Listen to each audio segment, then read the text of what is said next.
Para uma experiência mais imersiva, use fones de ouvido. Agora apague as luzes e prepare-se para o projeto terror. O quarto 313. Nunca fui do tipo supersticioso. Sempre acreditei que tudo tem uma explicação lógica. Até me mudar para o edifício Valentina. Era um prédio antigo, mas charmoso. Fiquei feliz quando encontrei um apartamento barato por lá, o 312.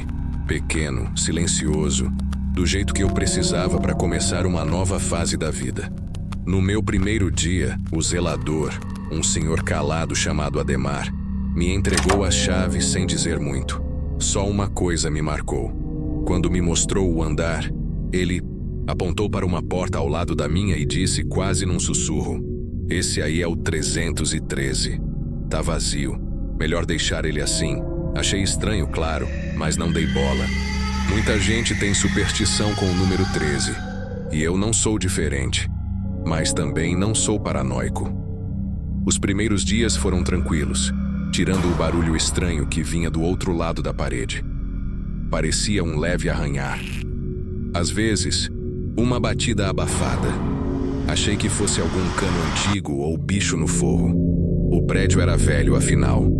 Uma noite, acordei com um som mais forte, como se alguém arrastasse algo pesado, bem ao lado da minha cama, mas do outro lado da parede, exatamente onde ficava o quarto 313.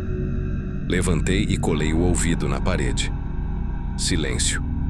Quando voltei para a cama, ouvi 3 batidas, secas. A parede estremeceu levemente. Resolvi perguntar pro Ademar no dia seguinte. Ele ficou visivelmente incomodado. "Olha, o 313 tá trancado faz anos. Desde que o antigo morador sumiu. A polícia nunca resolveu. A família nunca apareceu. E, sinceramente, acho melhor o senhor não mexer com isso." "Mas o senhor já entrou lá?" perguntei. Ele hesitou. "Entrei uma vez. Foi o suficiente. Depois disso, ele virou as costas e entrou na guarita." Aquilo começou a me perturbar.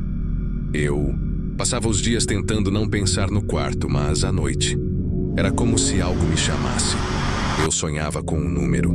Via ele em relógios, placas, até em recibos. Sempre 3, 1, 3. Na sexta-feira daquela semana, voltei tarde do trabalho. A luz do corredor do meu andar estava piscando. Quando passei pela porta do 313, ela estava entreaberta. Fiquei paralisado. Chamei. "Tem alguém aí?" Nada. O bom senso me dizia para ir embora. Mas minha curiosidade venceu. Empurrei a porta lentamente. Um rangido agudo cortou o silêncio do corredor. Lá dentro, só escuridão. Nenhum móvel, nenhuma janela. Um quarto completamente vazio. Entrei, meio sem saber porquê. Dei 3 passos.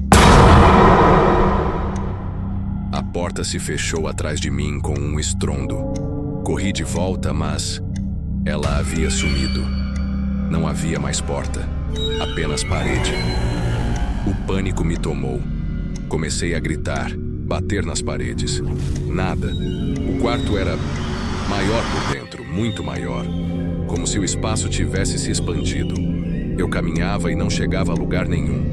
O teto começou a escurecer ainda mais, até que só havia breu. Um som sutil. Algo como respiração começou a ecoar ao meu redor.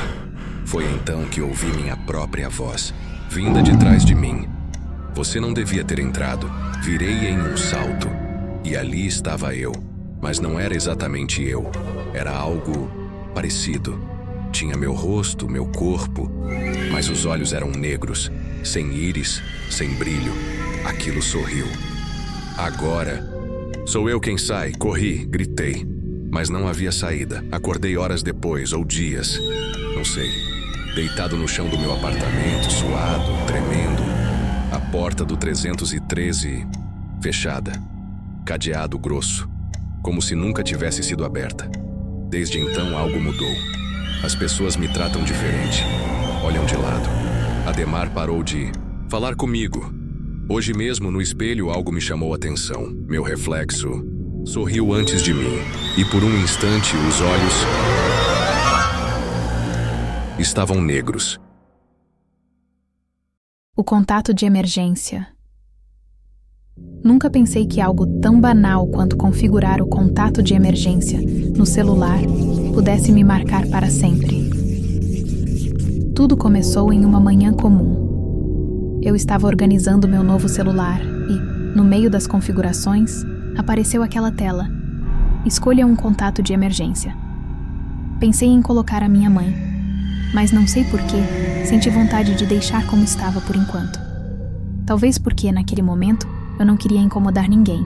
Só estava tentando colocar minha vida em ordem. Sou designer gráfica, trabalho de casa, moro sozinha desde que me mudei para Curitiba.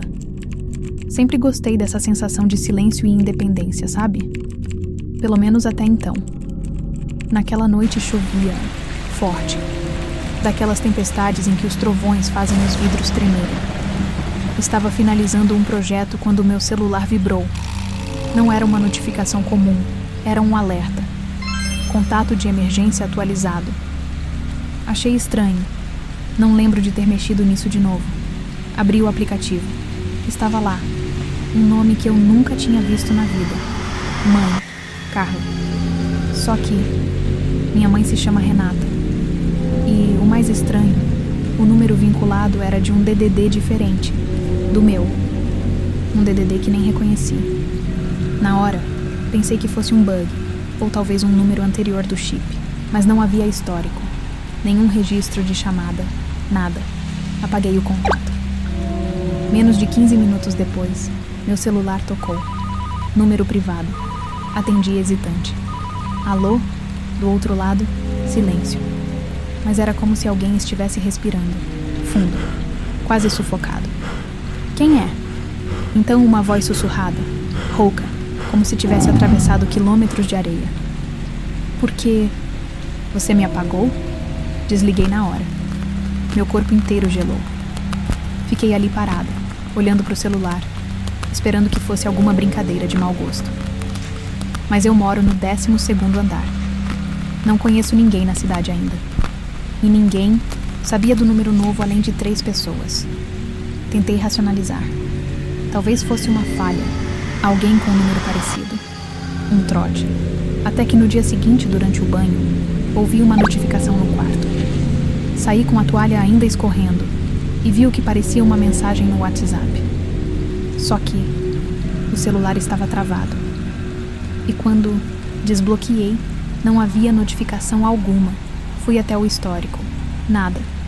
Mas no bloco de notas havia um arquivo novo. O nome, Oi. O conteúdo, apenas isso. Eu só queria ajudar quando você precisar. Minhas mãos tremiam. Acessei os contatos outra vez. Lá estava o nome de novo. Mãe, Carla. Como se eu nunca tivesse apagado. Só que dessa vez, com uma foto de perfil. Era uma mulher, de costas. O cabelo preto, escorrido, o corpo curvado. A foto parecia antiga, em preto e branco, com um ruído estranho, como se tivesse sido tirada por uma câmera queimada. Procurei online o número. Nada. Naquela noite, dormi com o celular desligado, mas acordei às 3h23 da manhã, com a tela acesa sozinha na escrivaninha, desbloqueada, aberta em um chat que dizia: emergência registrada. Estou a caminho. Acordei de um pulo. Fui até a porta do apartamento, trancada. Olhei pelo olho mágico. Nada. Mas assim que me afastei, alguém bateu.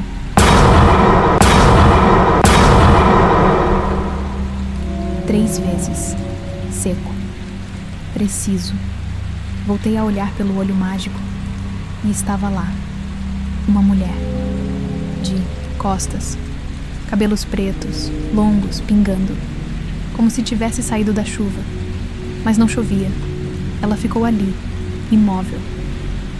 Sem saber o que fazer, liguei para a portaria. Mas o telefone não dava sinal. Voltei para o olho mágico. A mulher havia virado, mas não dava para ver o rosto. Era como se a sombra cobrisse exatamente aquela parte. De repente, ouvi a tranca da porta girar. Sozinha. Dei 2 passos para trás, o coração martelando dentro do peito. Vai embora, vai embora, eu murmurava. Mas a porta nunca abriu. Ela apenas parou de estar ali, como se nada tivesse acontecido.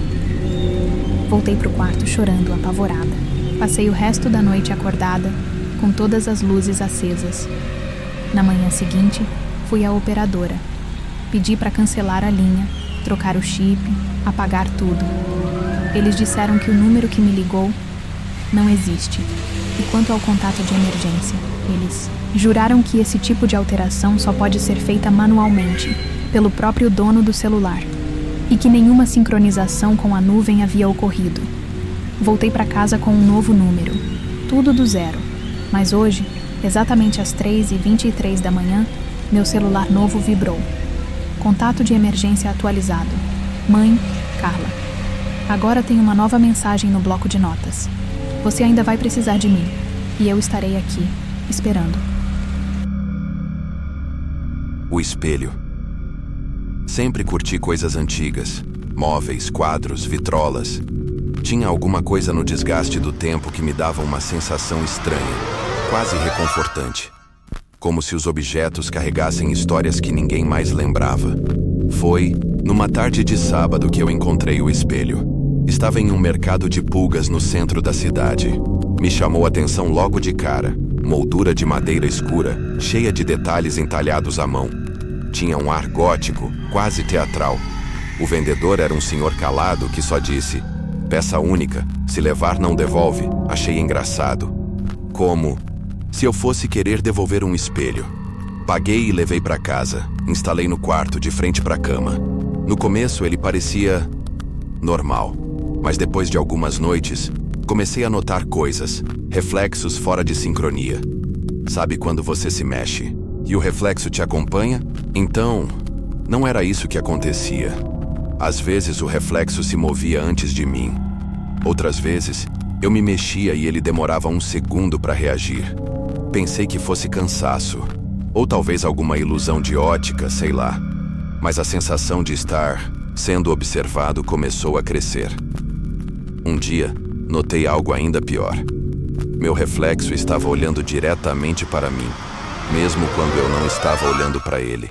Como se ele soubesse o momento exato em que eu desviava os olhos.